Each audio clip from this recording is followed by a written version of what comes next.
intestino, linfoma gastrointestinal y apendicitis.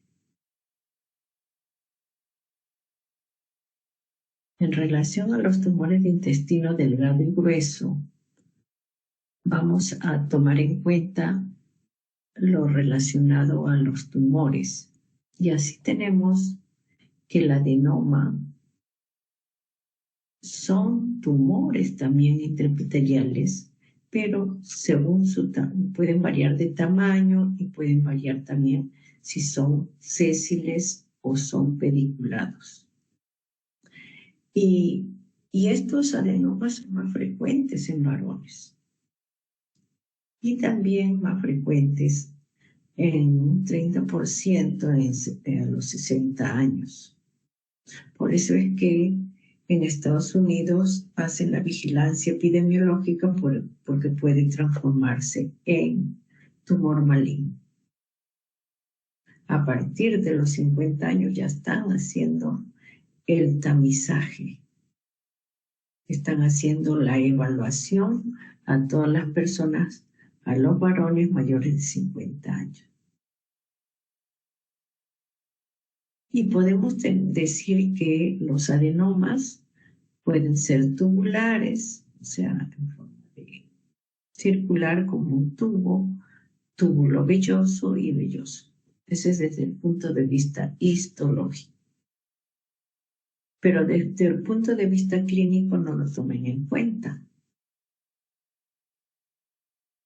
Estos adenomas vemos que pueden ser, como en este caso, pediculados, pueden ser bien grandes o pueden ser pequeños desde milímetros. Puede haber uno o pueden haber varios.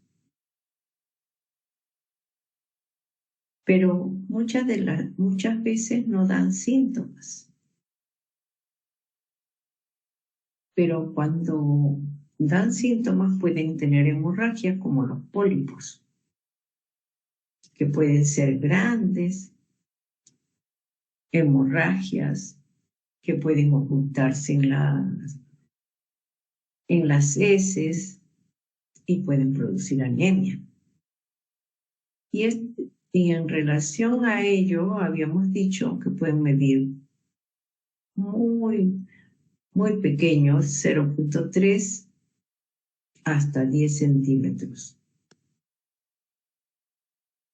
Y la superficie puede ser aterciopelada. Acá tenemos una foto.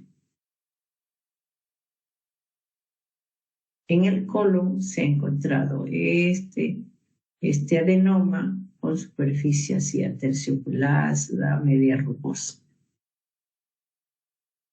Y se puede notar que es sésil porque no tiene pedícula. Está bien pegadita a la superficie. También podemos tener acá, ustedes pueden ver toda esta zona alargada, que es el pedículo. Y se va a sostener a través de ese pedículo donde van a estar presentes los vasos sanguíneos, la arteria, la vena, el nervio. Y la parte más superior o la parte más externa está rodeada de epitelio, con todas las características de donde es origen. Como si fuese del ilio, tiene epitelio iliaco, si fuese colon, colónico.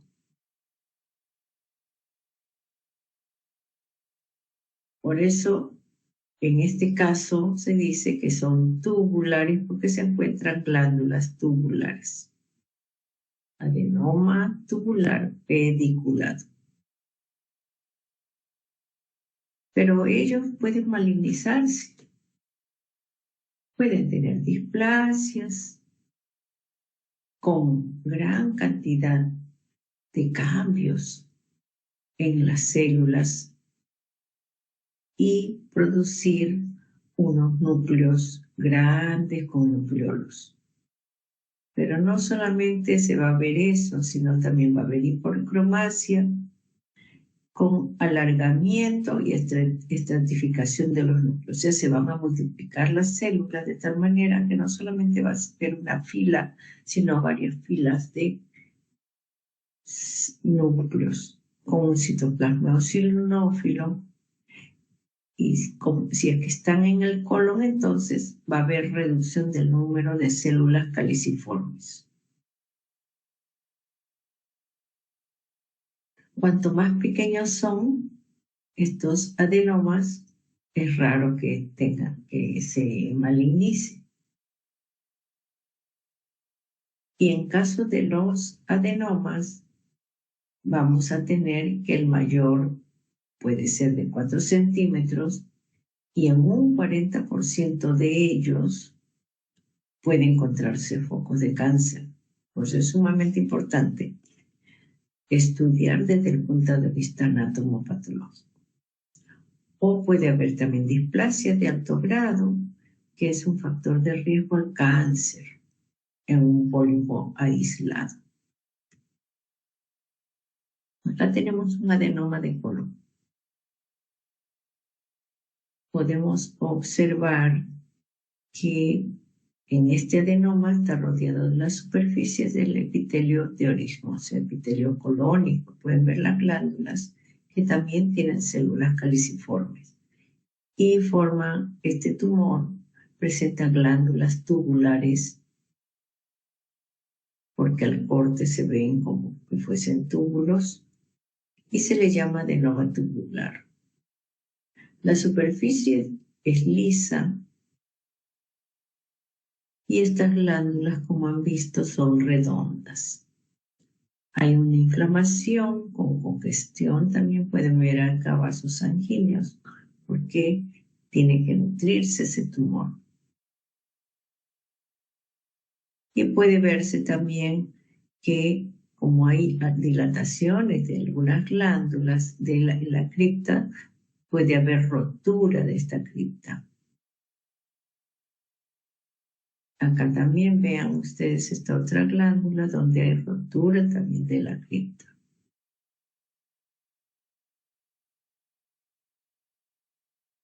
Acá también tenemos otra toma. En este caso vemos que es un adenoma velloso. ¿Y por qué se va a caracterizar? Porque tiene estas proyecciones alargadas, profundas, desde la superficie.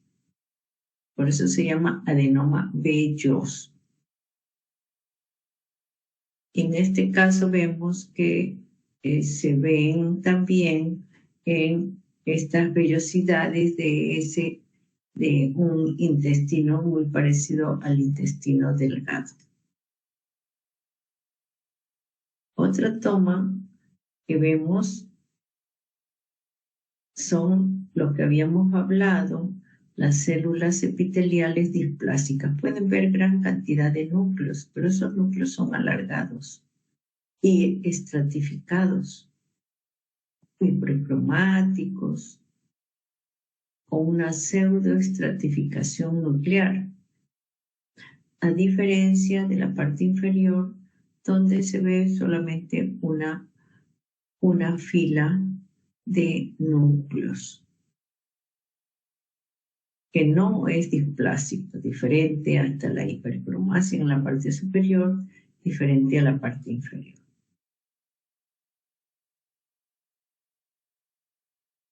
Otra toma que vemos es un adenoma nuevamente, pero cerrado y sésil. ¿Y por qué se caracteriza? En este caso, que hay una displasia en estas células glandulares.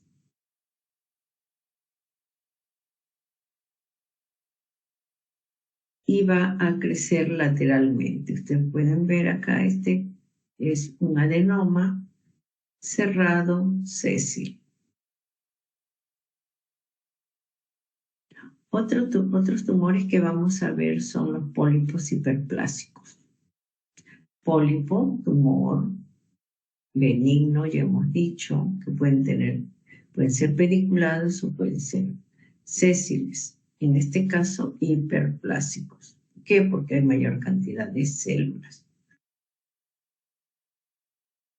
Y estas son tumores benignos, proliferaciones benignas, y más frecuente en la sexta y séptima década de la vida. Y se piensa que el epitelio presenta una disminución del recambio celular y retraso en la descamación de las células superficiales y que va a ocasionar amontonamiento de células caliciformes y absortivas.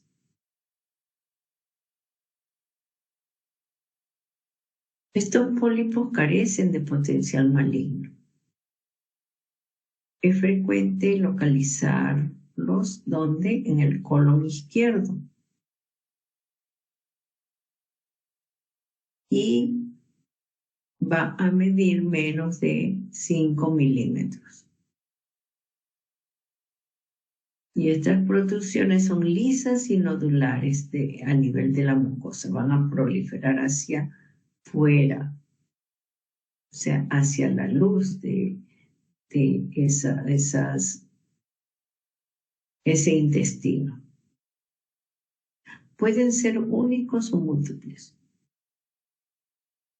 Y con frecuencia se van a encontrar en el colon múltiples a nivel del sigmoide y recto, o sea, en el colon izquierdo. ¿Qué se va a ver? Células caliciformes y absortivas maduras. La superficie es cerrada por acumulación de células en el tercio superior de la cripta o menos. Acá tenemos la superficie de este pólipo con protrusiones, mira, estas entradas, esas salientes, por las células epiteliales, y observen cómo algunas células van a sobresalir de las otras. Por eso se le llama pólipo hiperplásico. Hay gran cantidad de células que ya no entran en esa glándula. Acá observen nuevamente a mayor aumento, acá lo habíamos visto a menor aumento, cómo se produce una formación de protrusiones. ¿Y por qué se origina? Hay acumulación de células epiteliales. Crecen hacia afuera, por eso se llama pólipo hiperplásico.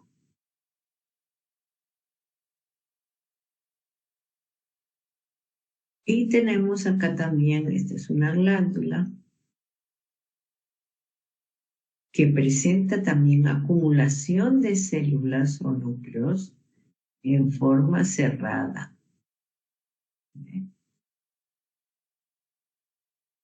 Y este es un corte transversal de las criptas. Este es un corte longitudinal. Por eso se ven en forma tubular y cerradas. Otra patología que también tenemos que tomar en cuenta son los pólipos amartomatosos.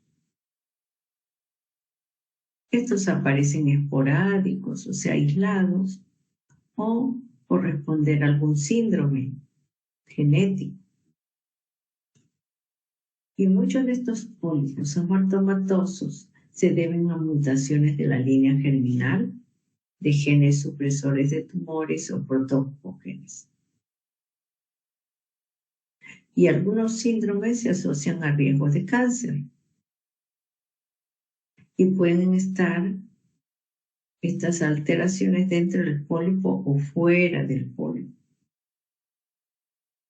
ya sea intestinales o extraintestinales. Y acá también se va a transformar en maligno. Puede haber displasia, neoplasias posteriormente, pero si se detectan a tiempo se tiene que extraer para que no se malignice.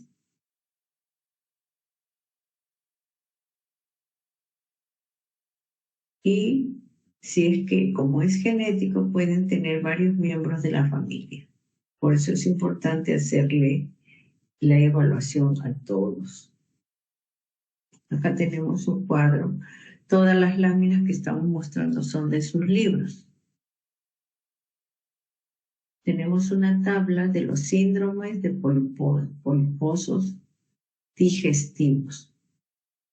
Y en estos síndromes, este cuadrito es bien interesante porque nos hace una síntesis de todo.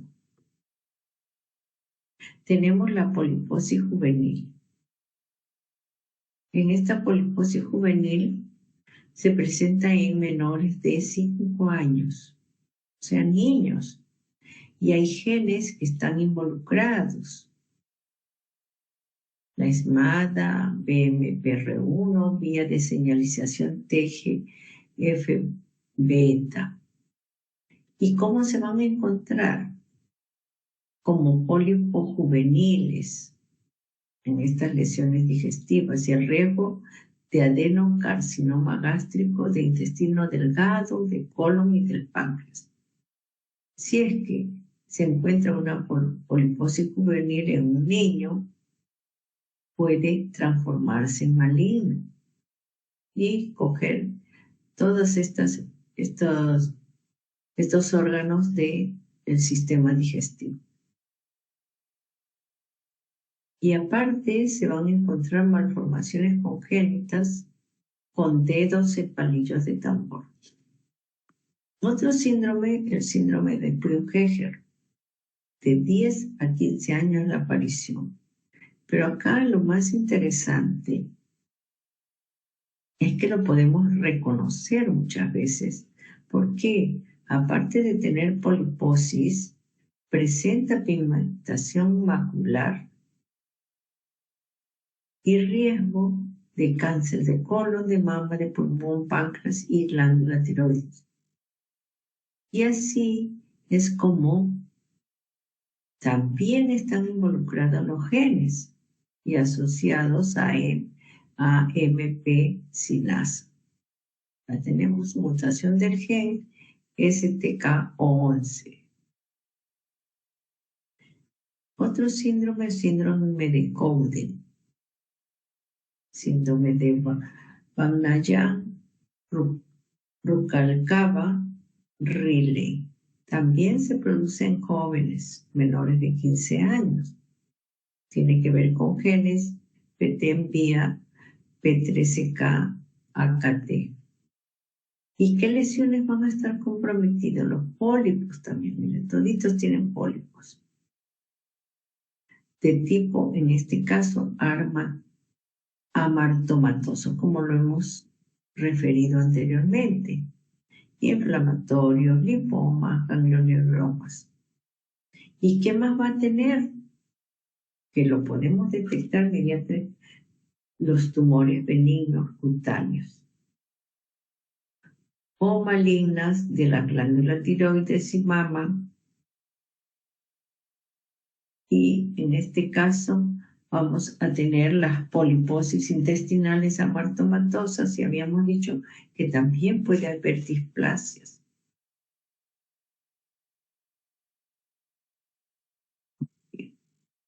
El síndrome de Cronkite, Canadá, mayores de 50 años, no hereditario, y también va a presentar pólipos amartomatosos de estómago, intestino delgado, colon, anomalías, la mucosa no polipoidea.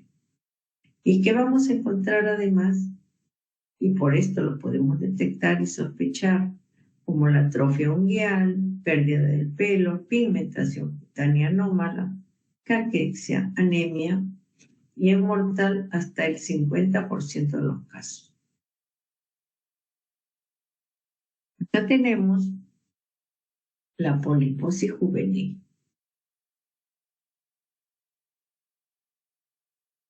Aquí hemos visto previamente todo lo relacionado a la poliposis juvenil. Miren, es genético y van a encontrarse malformaciones en palillo de tambor.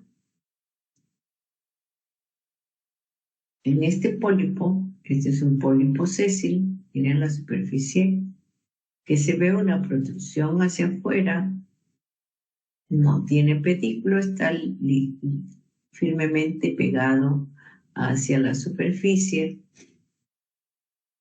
y va a haber una erupción, va a haber una solución de continuidad con hemorragia en las criptas y también van a haber dilataciones quísticas. Todas estas cavidades son dilataciones quísticas.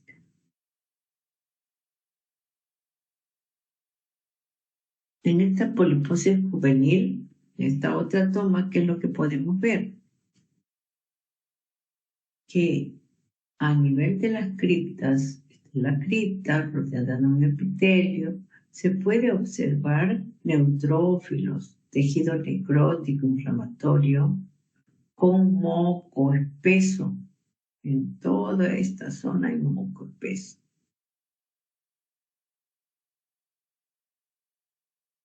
Ya, entonces ya hemos visto, vamos a regresar al cuadrito, poliposis juvenil y ahora vamos a ver síndrome de Peutz-Jeghers. Ya hemos dicho que hay también genético y puede encontrarse pigmentación macular y tiene cáncer también. Vamos a ver la. Estos son más frecuentes son los más frecuentes del intestino delgado y se puede encontrar en intestino colon, intestino delgado, menos frecuente en vejiga y pulmones. ¿Y qué se va a encontrar? Pólipos grandes y pediculados lobulados. A la microscopía es arborescente, con tejido conjuntivo, músculo liso, lámina propia, glándulas recubiertas por epitelio intestinal de aspecto normal. Lo más interesante es de que va a haber músculo liso, diferente a los anteriores. Y ese músculo liso está mezclada con la lámina propia. Acá tenemos. Ese es el pólipo de Peutz-Jeghers. Observen ustedes cómo se ve un estroma, está rodeado por epitelio y hay haces musculares que van a pasar toda la estructura de la lámina propia. Esta es la diferencia con los otros pólipos.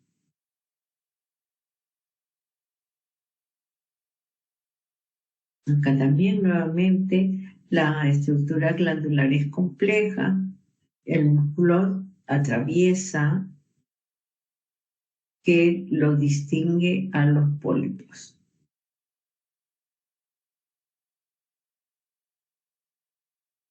Ya. A continuación también vemos del mismo cuadro, vemos que también tiene que ver con el síndrome de poliposis digestivo, la esclerosis tuberosa. Aquí también se observan pólipos amaltomatosos y genes involucrados, la TSC1, amartina, TSC tuberina, por la vía mTOR. ¿Y qué es lo que va a tener clínicamente? Retraso mental, epilepsia, angiofibroma facial, tubérculos corticales y angiolipoma renal. Otras patologías que se van a encontrar también va a ser la poliposis adenomatosis familiar, PAF. De ellas hay clásica, atenuada y síndrome de Gardner. Genes APC,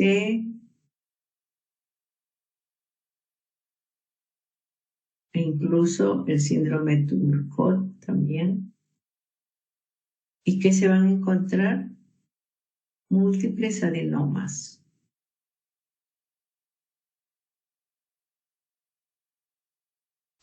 ¿Qué se va a encontrar dentro de las manifestaciones estas digestivas? Hipertrofia congénita. En estos otros, del síndrome de Gardner, los tiomas, tumores de la glándula tiroides y desmoides, quistes cutáneos, el síndrome de Turcot, meduloblastoma, glioblastoma.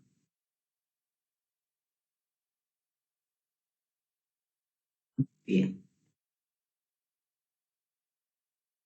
Y si es que tenemos alguno de esos tumores, también puede encontrarse también puede encontrarse un carcinoma intramucoso con células epiteliales displásicas que rompen la membrana basal para invadir la lámina propia o la muscular de la mucosa. En este caso no va a haber metástasis, que rara vez ocurre. ¿Por qué? Porque no hay linfáticos en la mucosa del colon.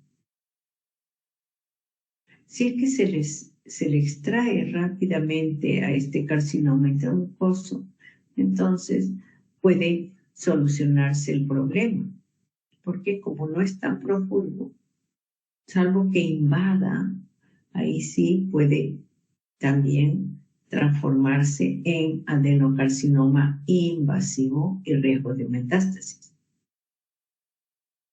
Y eso siempre y cuando invada más allá de la mucosa, de la muscular de la mucosa y el tallo submucoso del pólipo pedicular. Entonces, sí que se hace profundo, allí sí puede invadir y transformarse en, ya se considera como un adenocarcinoma. Acá tenemos el carcinoma intramucoso. ¿Qué es lo que vemos? Acá vemos luz de la glándula de aspecto grigiforme que está en contacto con la lámina propia, sin una membrana basal. Va a proliferar, va a invadir y allí es donde se va a encontrar entonces de aspecto grigiforme. Vemos aquí en la parte profunda y a la izquierda, debajo del adenoma velloso, todo este es el adenoma velloso, vemos esta zona que tiene una reacción demoplásica entre los componentes invasivos. Se trata de un adenocarcinoma invasivo.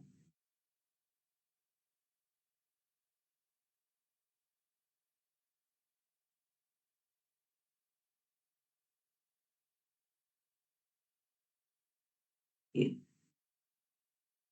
Entonces, otra patología que también vamos a tomar en cuenta son las poliposis adenomatosas. Pero poliposis adenomatosa familiar, el PAF. Esta tiene que ver con herencia autosómica dominante. Basta que haya un solo alelo mutado para transmitir a su descendencia. Y en la adolescencia desarrollan numerosos pólipos adenomatosos.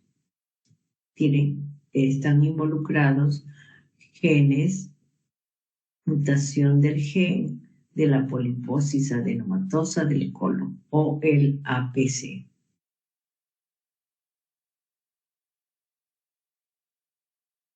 Y para considerarlo poliposis adenomatosa familiar tiene que ver por lo menos 100 pólipos para el diagnóstico del papiloma de la poliposis adenomatosa familiar. Y no se van a distinguir solamente por el número en relación con los otros tumores esporádicos.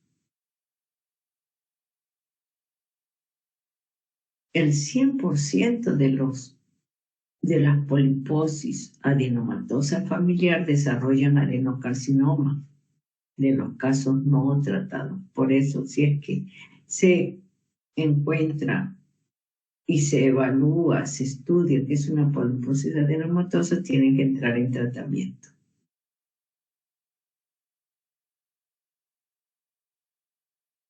¿Qué es lo que se va a ver? hipertrofia congénita del pigmentado de la retina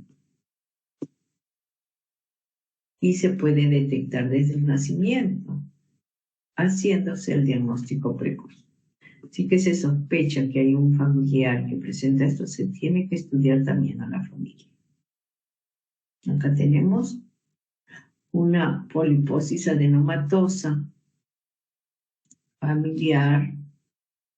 Pueden observar ustedes cientos de pólipos en todo el colon. Todos estos son pólipos pequeñitos y uno grande de color más oscuro que los otros. Esta es otra toma de una poliposis adenomatosa familiar donde vamos a observar cada una de estas estructuras. Son adenomas tubulares. Acá también tenemos otra y otra. Y podemos recordar acá que hay un pedículo, que es un pequeñito pedículo. Estos son sésiles, directamente están adosados a la superficie de ese intestino.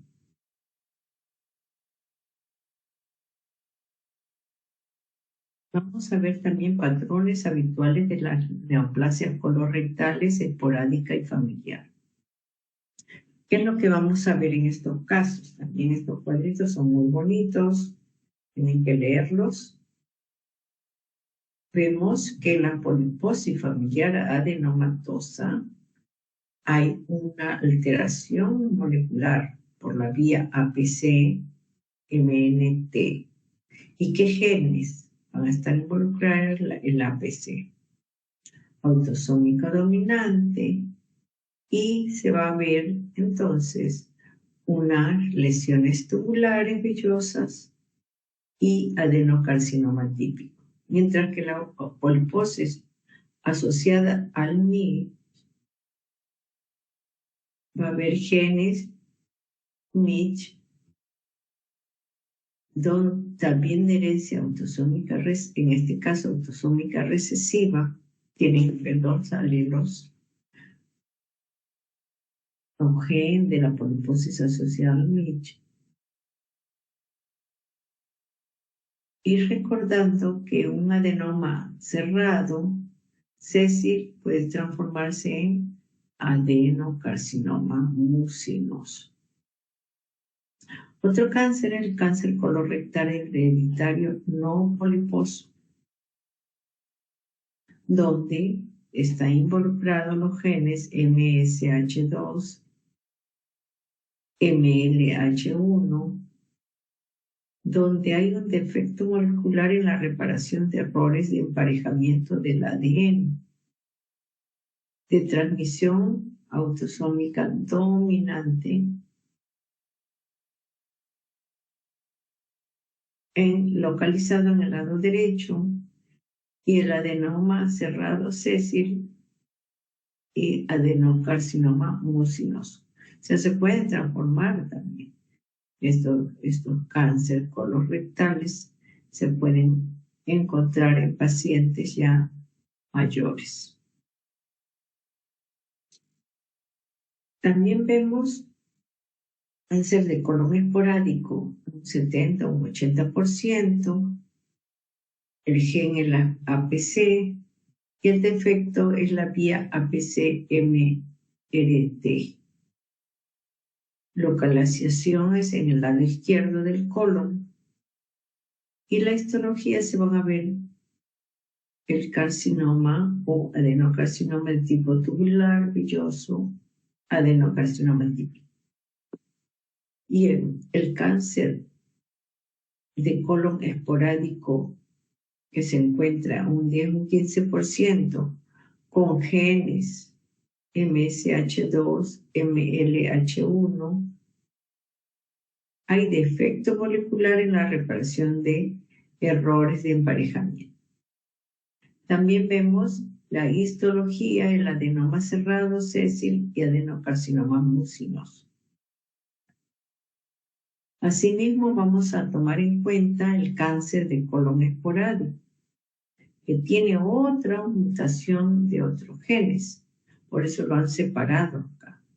Todos son cáncer de colon esporádico, pero cada uno tiene alteración de diferentes genes o compromiso de ellos.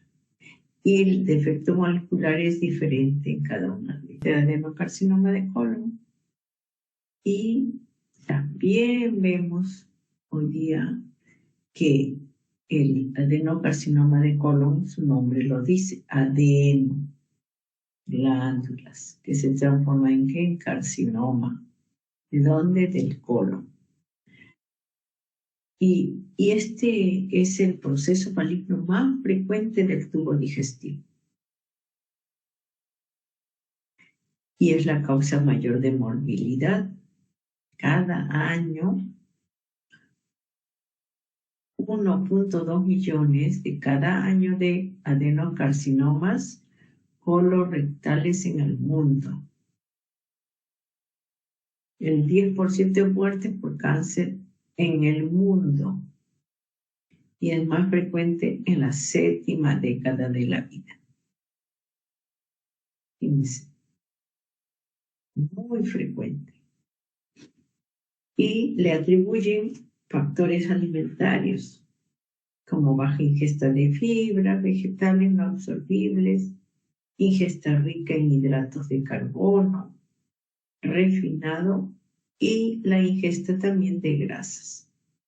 Todo lo que se come, la chatarra, lo que se consume puede transformarse en ¿qué? En adenocarcinoma, o sea, malignizarse. En la patogenia heterogénea, combinación de muchos factores, tanto moleculares como anomalías genéticas, epigenéticas propias del individuo, estocástica propia del individuo. Y la vía APC beta catenina que se activa en la secuencia del adenoma carcinoma.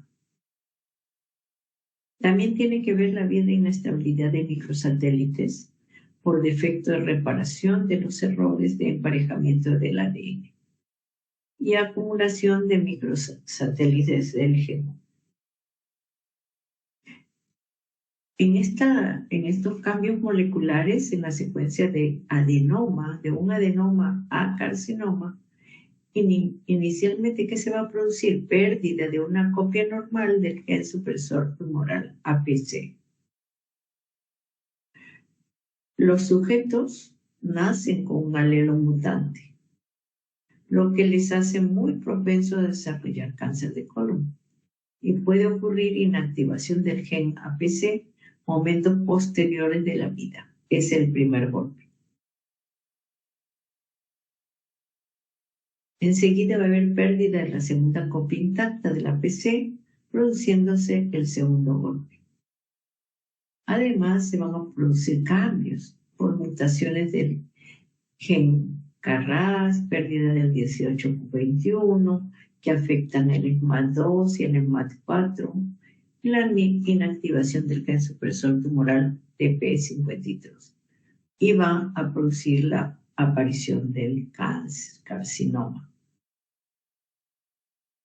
Y así se van a producir nuevas mutaciones. Parece haber una secuencia temporal de cambios y acumulación de nuevas mutaciones. Y todo ello va a llevar a un carcinoma. Ya tenemos los cambios moleculares en la secuencia del adenoma carcinoma. Todo lo que se ha dicho acá es lo que está en esta figura. Acá tenemos un color normal. Tenemos la mucosa, la submucosa, la muscular propia. ¿Y qué es lo que va a haber? En primera instancia, mutación en la línea germinal, hereditarias o somáticas adquiridas. ¿Y mutación de qué? De los genes supresores cancerosos, que va a ser el primer golpe, tanto del APC en 5q21. Hace el tiempo va a haber una alteración por anomalías de la metilación e inactivación de los alelos normales, que es el segundo golpe donde va a intervenir la ABC y la beta-catenina. Ya esa mucosa está en riesgo. Conforme pasa el tiempo, ya van a aparecer lesiones en la superficie o en la parte epitelial, con proliferación de células, crecimiento celular, hasta que se origina esta protrusión pediculada, primero un tumor benigno y luego se transforma en maligno. ¿Por qué? Por mutaciones proto-oncogénicas interviniendo el KRAS en 1,2. Allí va a haber pérdida de homocigótica de otros genes supresores del cáncer. Hay una sobreexpresión del COP2, interviniendo el TP53 en 17P13, LOH en 18Q21, SMAD2 y el MAD4. Continúa habiendo muchas mutaciones o alteraciones cromosómicas mayores y se va a ver la telomerasa en muchos genes. Todos esos cambios moleculares en la vía de reparación de los errores en la carcinogenia de colon se va a producir defectos de los genes de reparación de los errores de emparejamiento. O sea, no se produce la reparación normal, sino ya está alterada, dando lugar a la inestabilidad del emparejamiento de los microsatélites y permite la acumulación de mutación en muchos genes. Si estos genes afectan los genes implicados en la supervivencia y en la proliferación celular, se desarrolla el cáncer.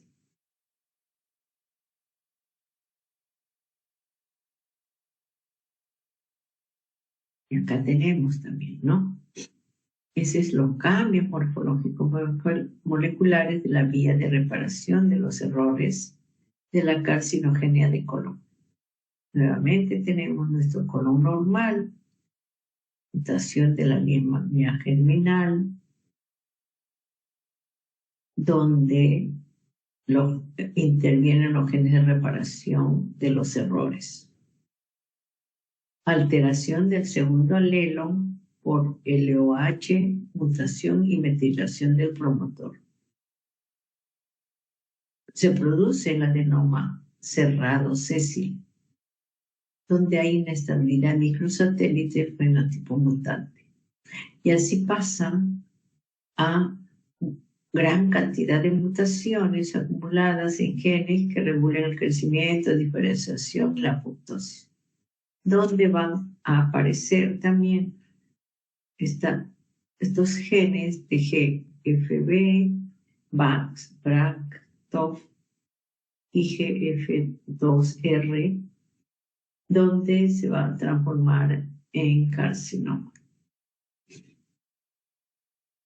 ¿Y qué es lo que se va a encontrar en el carcinoma? Adenocarcinoma. Las lesiones que hemos visto son exofíticas y las del colon distal son anulares. O sea, a nivel del colon proximal se van a producir lesiones exofíticas. ¿Qué quiere decir exofíticas? Las lesiones van a sobresalir hacia afuera. Mientras que las del colon distal o colon izquierdo son de tipo anular, donde se van a encontrar células cilíndricas altas, componentes de desmoplásico abundante, mucina también que se acumula dentro de la pared intestinal. Pueden formar células en anillos de sello, similar al cáncer gástrico.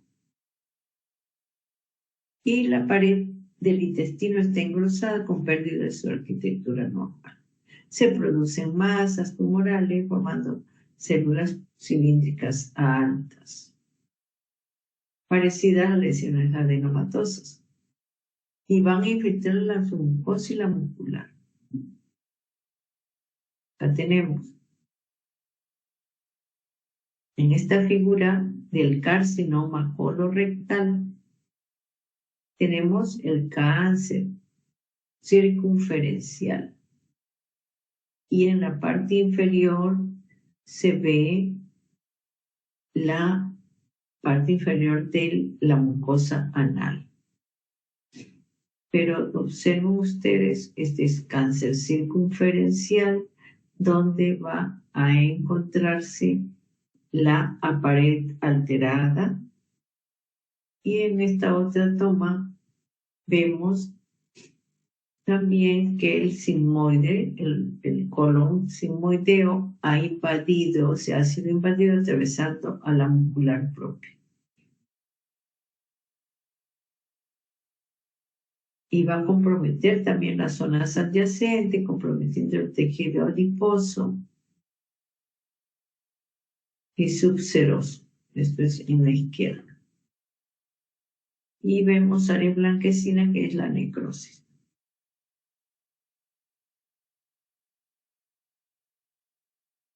Vemos también el aspecto histológico del cáncer colorectal. Observan ustedes cómo estas glándulas, proliferación celular, se va a observar tejido necrótico presentes en la luz glandular, donde hay una proliferación anormal del carcinoma colorectal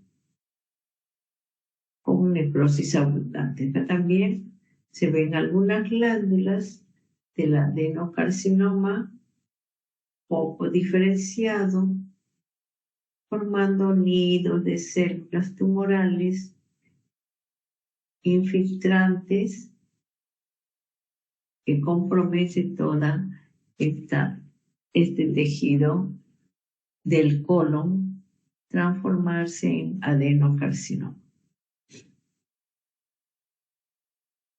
Así como se ve, hemos dicho, proliferación de celular de tipo glandular, también tenemos el adenocarcinoma mucinoso. En este caso, presenta gran cantidad de células en anillo de sello.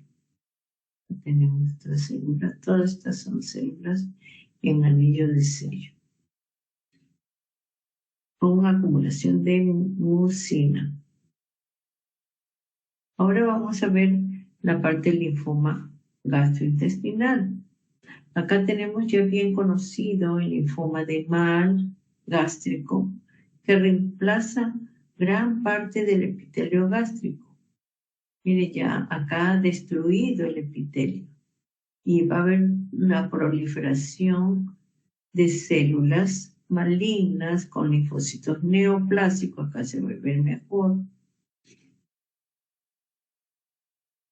rodeado de infiltrado inflamatorio.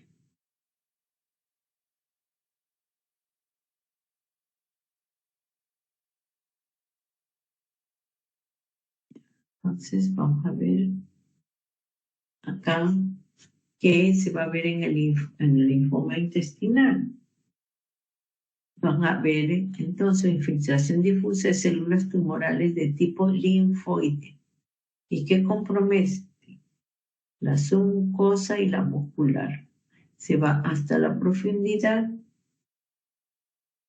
y va a comprometer todas esas estructuras. Las células tumorales presentan un núcleo de tamaño mediano con escaso citoplasma. Tenemos núcleos de diferentes formas, tamaños, con hipercromasia. Y acá vemos linfoma de intestino delgado. Está el linfoma diseminado en toda la pared del intestino con muchos nódulos pequeños.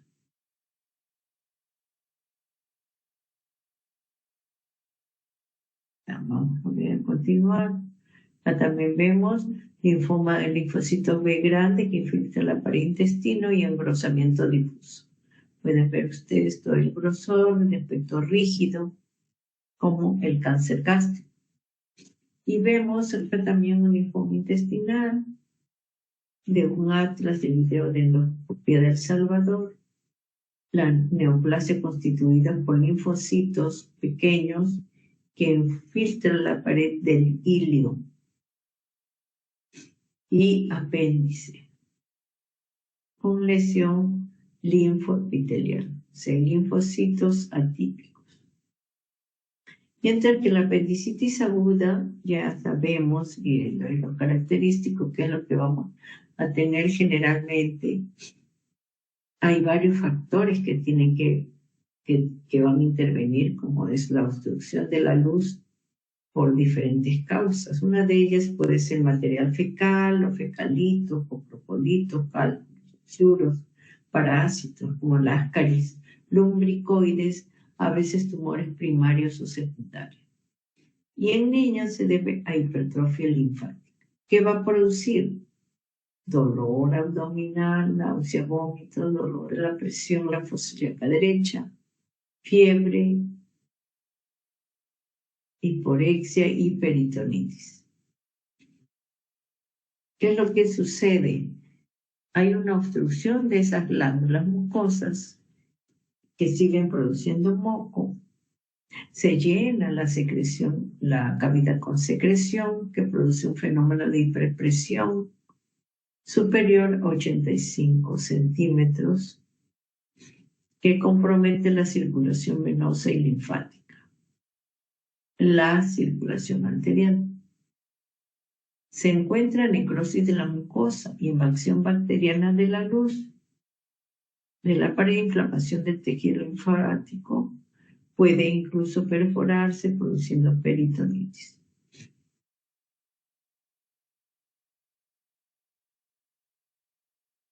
Puede haber erosión, lesión, infiltración. Acá tenemos el apendicitis aguda con infiltrado inflamatorio en la pared. Bien, muchas gracias.